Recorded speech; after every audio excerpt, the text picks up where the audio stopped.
Because you're right, we all do have some sort of trauma in our lives. Nobody escapes trauma. And so it's not a matter of settling after that. It's a matter of, okay, this happened. Now who do I want to be? Now what do I want to create? Right? Where is my role in all of this? Connection is at the heart of Seek the Joy podcast. And over the last 2 years through this series, Lessons In, we've had incredible conversations that focus on the moments in our lives that shape us. From exploring conversations around resiliency, self-love, finding our path, forgiveness, shifting our mindset, and so much more, this series continues to explore the joys we can find through these experiences and the connection and community we can create through sharing our reflections. It's an incredible, open, and honest look at the moments in our lives that impact us, inspire us, bring us together, and build greater connection. Every episode, including the one you're going to hear today, features a conversation that will leave you feeling inspired, motivated, and get you thinking about the moments in your life and the lessons that they've taught you. Every moment spent in connection changes who we are for the better, so let's dive right back in. Welcome back to another episode of Lessons In from Seek the Joy podcast. Welcome back to Lessons In. Welcome to our first Lessons In episode of 2022. Can you believe that we have been doing this series on the podcast for over 2 years? I think the first episode aired like February 1st or something of 2020. So it felt like it was time to bring on, record, I don't know, a new intro for this series. So that's what you just heard. Always open to feedback. Hopefully you liked it.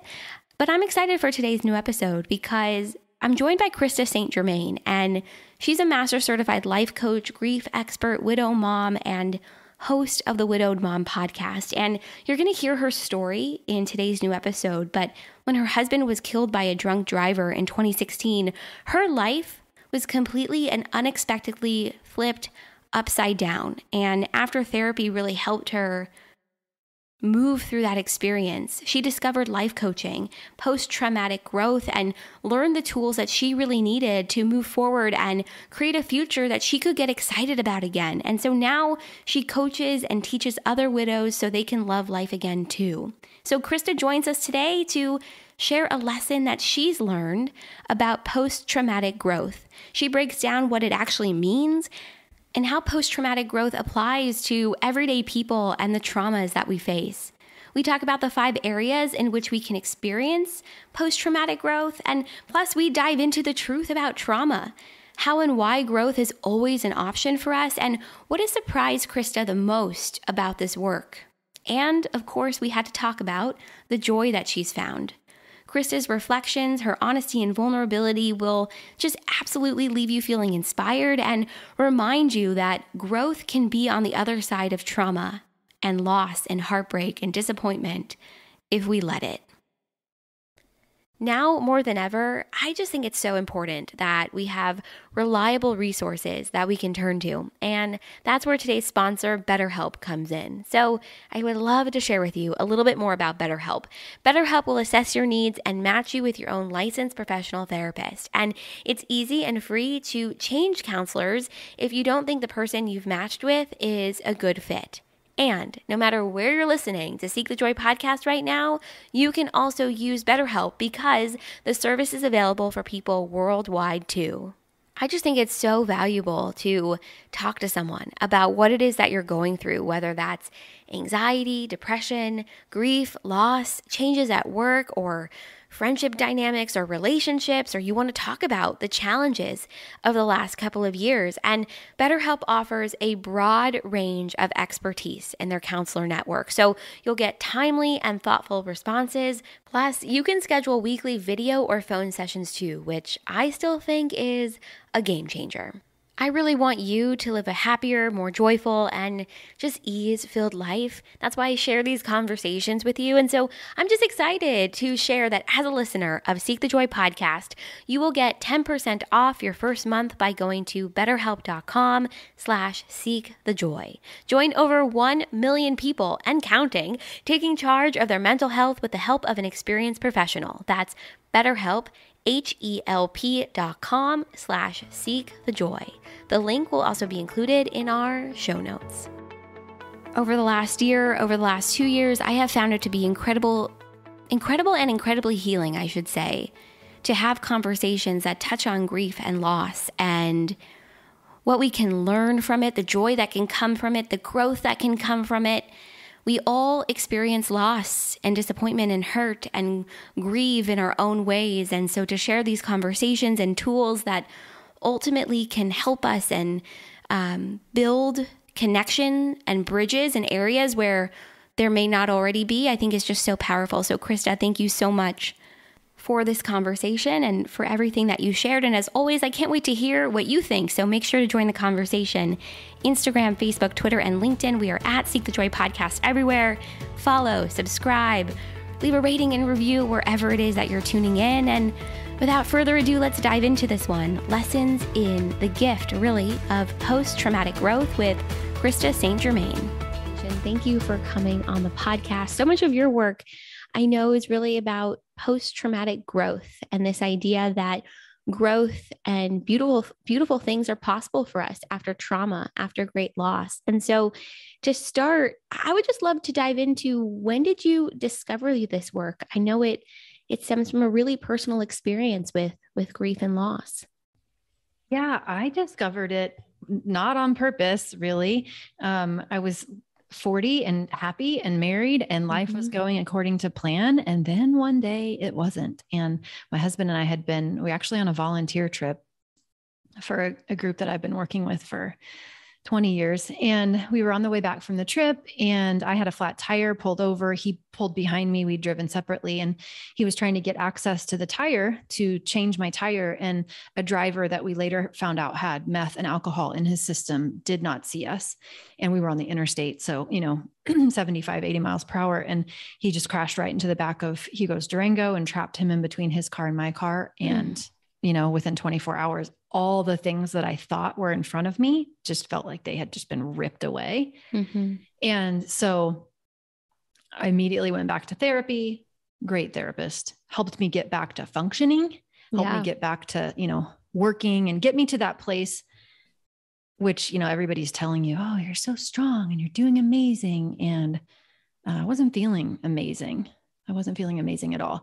And that's when I started trying to figure it out for myself. And I found a coaching program, and I started reading all the things that I could read and trying to educate myself. And that's kind of when I first came across the idea of post-traumatic growth. I had never heard that term before. So it was really just the school of hard knocks and not being willing to believe that the little voice in the back of my head that was saying, you should probably just count your blessings because it's never really going to be as good as it was. You should probably just get used to that. I didn't really want to believe that. And it was all that work that I had to do to get to the place where I experienced life again as I wanted it. That got me here. And it was just really powerful for me. And I think, that's how most of us get into professions like this, right? Where we have our own transformation and we just go, everybody needs to have these tools. I gotta spread the word. And so that's what I ended up doing, was then becoming a coach and, quitting my own job. And here we are 5.5 years later. And that's what I do full time. Yeah. Wow. I mean, this obviously goes without saying, what an unimaginable loss, and it's so interesting because we all experience some element of trauma in our lives, but it's always unexpected. At least it feels unexpected in the moment, no matter how it appears. And when you're in the depths of that trauma, of that loss, of that grief, when someone says to you, oh, you're so strong, or you're doing so well, and you're like, I'm not, I'm just trying to keep my head above water. And I'm sure you would hear this all the time, like this idea of trying to get used to this new normal, like new normal for yourself. Yeah, exactly what you just did. And I'm curious what your thoughts are on that, because for me, I've noticed it's not so much about adjusting to a new normal, but using where I am right now as sort of the jet fuel to the next, of not accepting necessarily like, oh, okay, this is just how it's going to be, but seeing it as a little bit more. So I'm curious if we could talk a little bit about that, because this idea of new normal, I think for so many of us, is exactly what you just did. It sounds gross and it feels gross, and I'm not into it.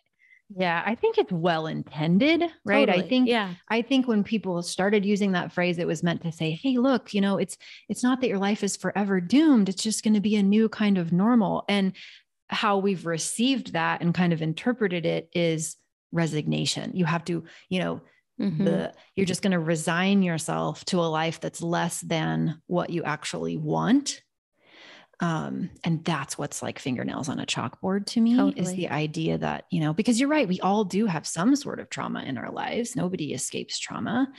And so it's not a matter of settling after that. It's a matter of, okay, this happened. Now, who do I want to be? Now, what do I want to create? Right? Where is my role in all of this? I love what you just said. What do I want to create? What do I want to do? Where do I want to go next from where I am? And of course, there's this period of time, and you spoke to it so beautifully before about where you were just trying to get back to functioning, right? So I'm sure this idea of growth after trauma has to take place after you get back to a place of functioning. Like, we're not telling people like, oh yeah, you've experienced this intense trauma, this loss, this grief, whatever it is. Oh, but now let's focus on growth. I'm sure there's got to be this extensive period, right? Where we're just trying to eat again, brush our teeth, get out of bed, leave the house, all the things. Yeah. And if you're still in that period where you're not back to functioning yet, if somebody tells you you can grow from your grief, you want to hit them, punch them in the throat.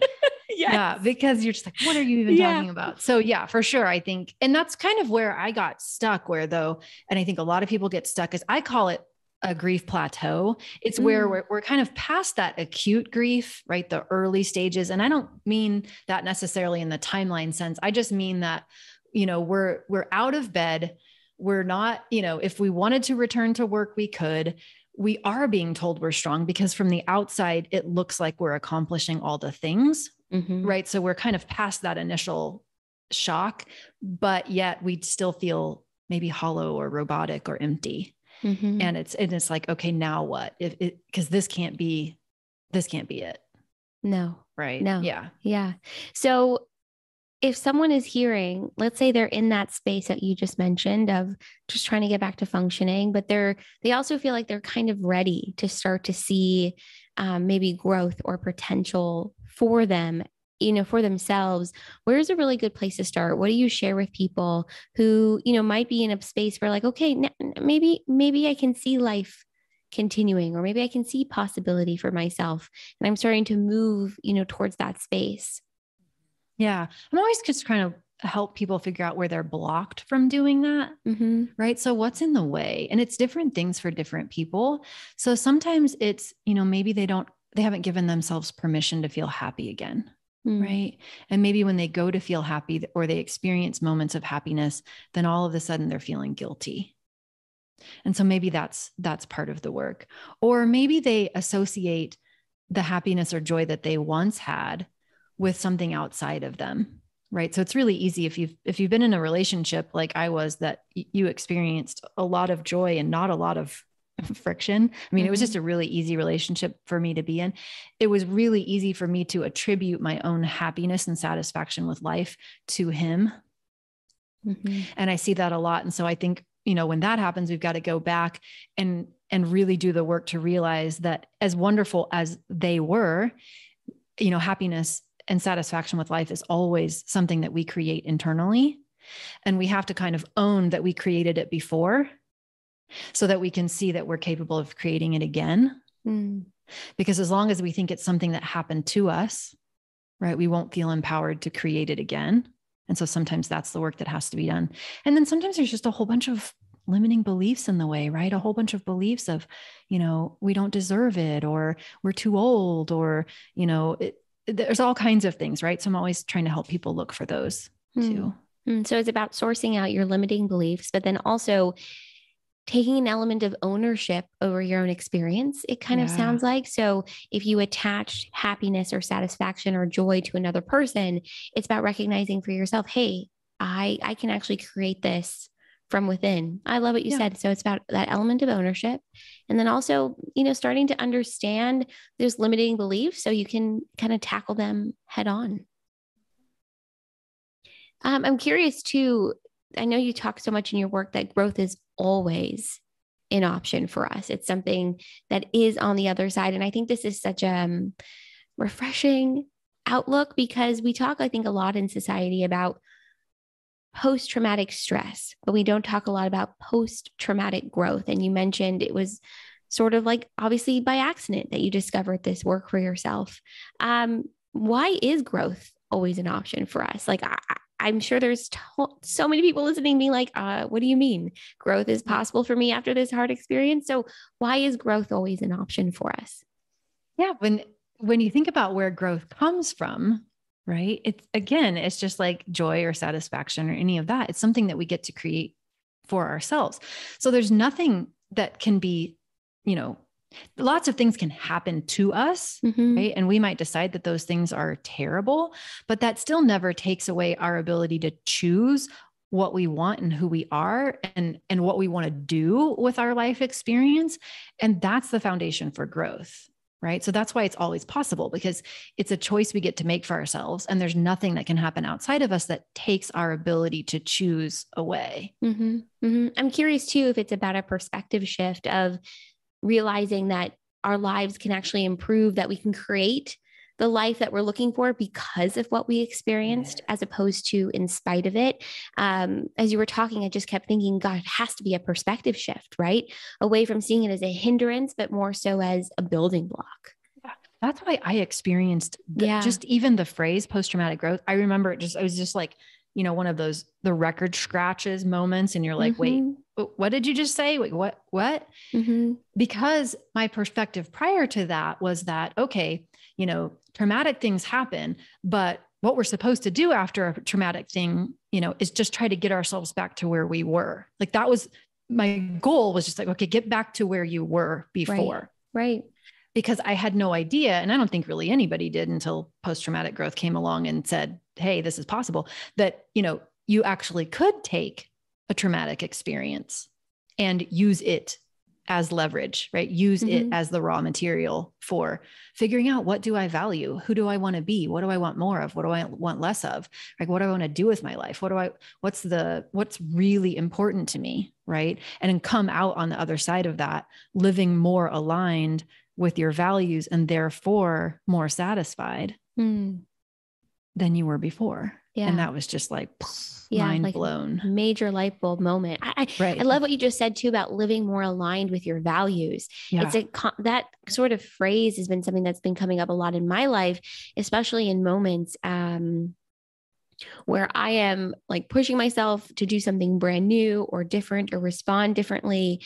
And something my therapist and I keep talking about is, well, does this action, this moment, does this align with your values? And so if your values are to spend time with your family, to feel joy in a moment, to have a good time, to put your hands up on that roller coaster, right? Whatever it might be, that means you're doing things, you're pushing yourself, you're making the decision to experience life in a way that maybe didn't feel possible after trauma, after grief, after loss. And so I love what you just said. It's about living aligned with your values, and that can mean anything. But what struck me was this idea of continuing to live your life, right? And to build on relationships and form new ones. If that is something that is important to you, and part of that is allowing yourself to have those experiences and to believe that it's not just about that homeostasis, about that normal. It's about moving to the next level, building on it. Yeah, because there's, you're still the creator of your one precious life, right? No matter what thing happens to you, you're still the one that gets to decide. That never goes away. Yeah, that level of ownership.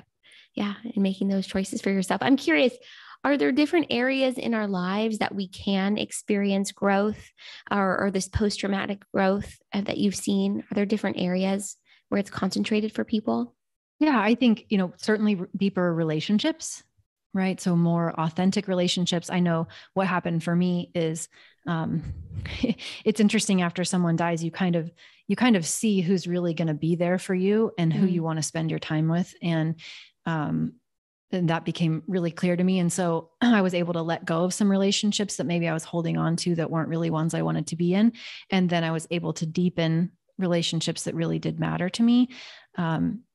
just overall satisfaction. I think for me, part of that was career, obviously, right? Like there's nothing like a death that's near to you that makes you go, oh, wow. Okay. Life is shorter than I thought it was. Am I, and you just kind of look around and do inventory and all the things. Am I living the way that I want to live? Am I spending my day the way that I want to spend it? Not that there was anything wrong with the job that I had. It was a lovely company and I loved all the people there, but it wasn't really the mark I wanted to make on the world. Right. So we can get really clear on that. Like, what do I want my contribution to make? Oftentimes people experience a much deeper spiritual connection after a loss. And sometimes it's because I think it makes you question everything, all those beliefs that you were probably just walking through life with, and you had never really questioned, makes you question all of them. Right. Totally, and it gives you the opportunity to totally decide with like conviction, what you want to believe and what's right for you.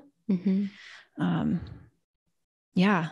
And I think you see yourself as, or you have the potential of seeing yourself as so much more resilient and capable than you ever did before, because it's like, wow, if I can survive this, if feelings really can't kill me and I have felt all the really, icky feelings, like what else is possible?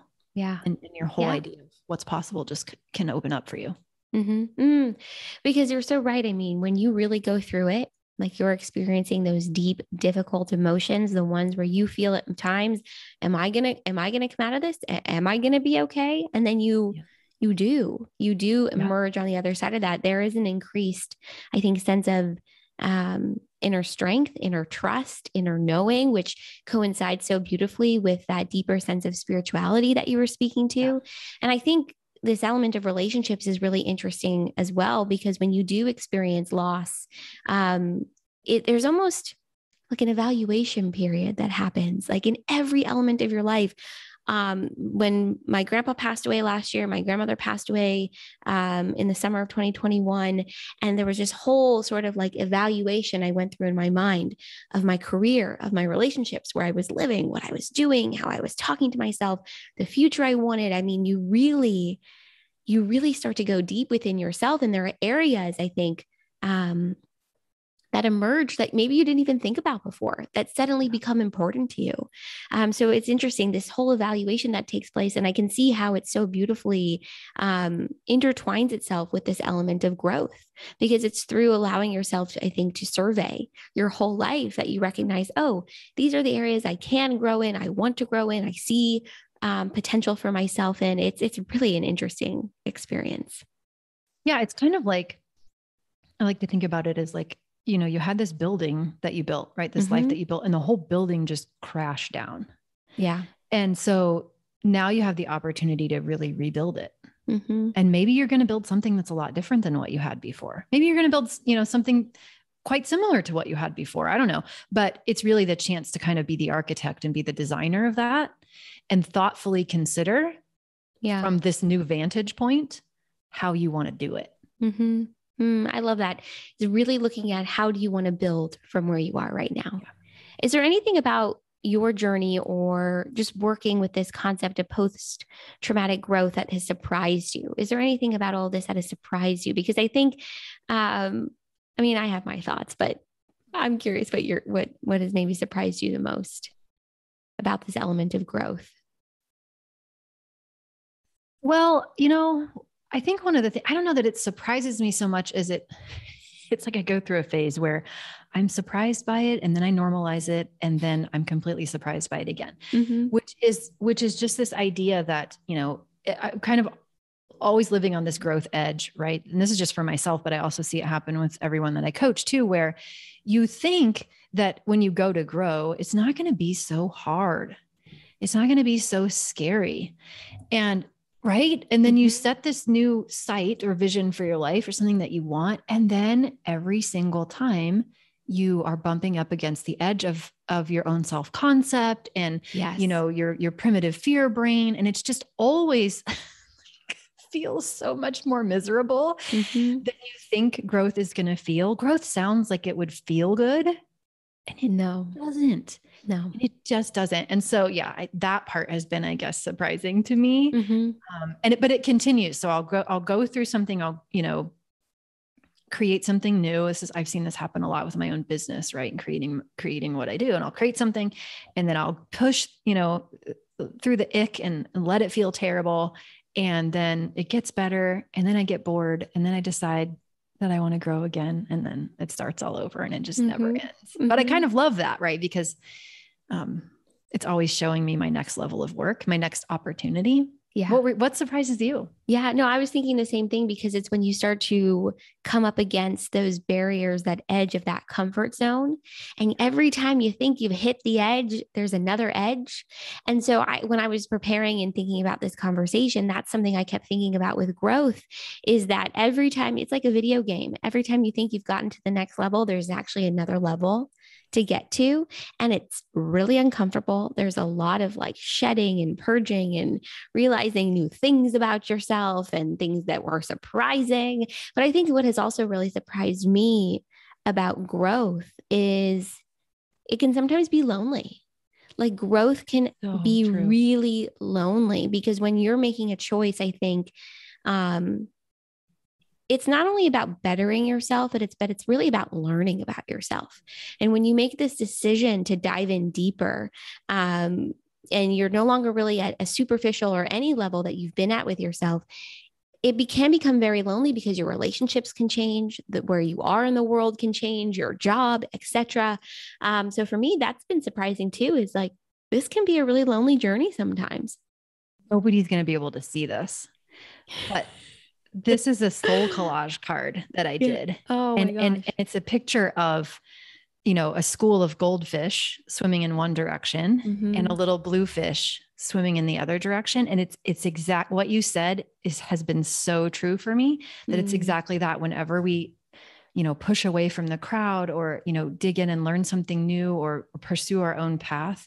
Yeah, that's exactly what I did that card for, is for that exact same thing. I totally relate to that. Yeah. And it's interesting, because that soul blue fish in that card, I'm sure in those moments is also feeling like they're standing out. They don't blend in, they don't fit in. And that also, I think, can exacerbate those feelings of feeling really lonely. Like, I'm changing so much. I'm learning so much about myself. But the truth is, yeah, it feels super lonely. But on the other side of it, you're more likely to find new people, new experiences, a deeper self-trust with you, which I think so much of this work of post-traumatic growth is. It's about developing that element of trust with yourself, to know that you can build on your life, to know there's more out there.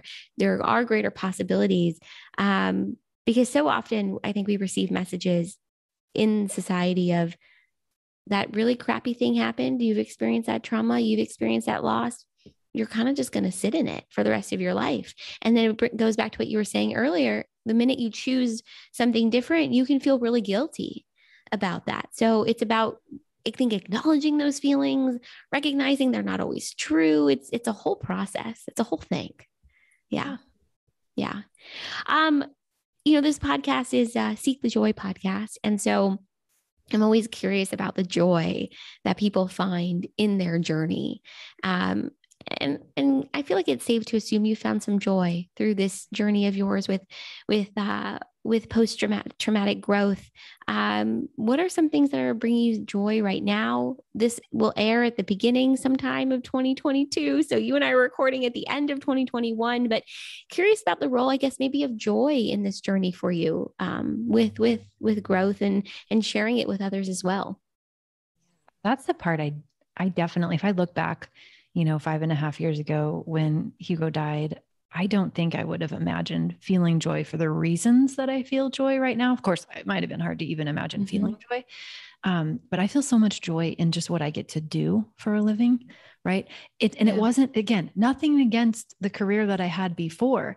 But I genuinely love waking up and getting to come into my office and work with the people I work with and do the work that I do. And so there's just joy everywhere. And it's crazy how money has followed the joy, right? Like when I've been willing to just go to that and like be pulled by what I want my purpose to be, abundance has followed. And that's been fantastic. I think I'm also, my kids are a big source of joy for me. My daughter is in her senior year of high school, and my son is a freshman. I know it's going so fast. And, Hugo's death really brought me that perspective of really wanting to be present for them, and gave me that appreciation for the little things. And so it's being present with them, and it's the little things that I feel more joy now around that I never felt before, or never really. It's probably not that I didn't feel it. I just moved by it so quickly. I was just kind of going through the motions, and now I value that more.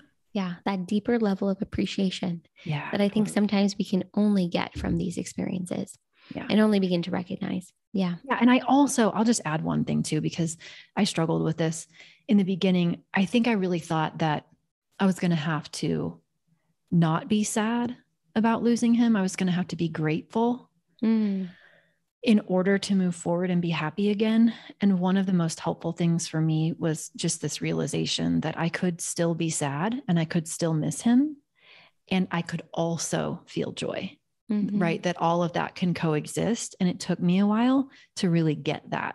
And so letting the negative exist and not diminish the positive or prevent the positive is just a balance that's available to all of us.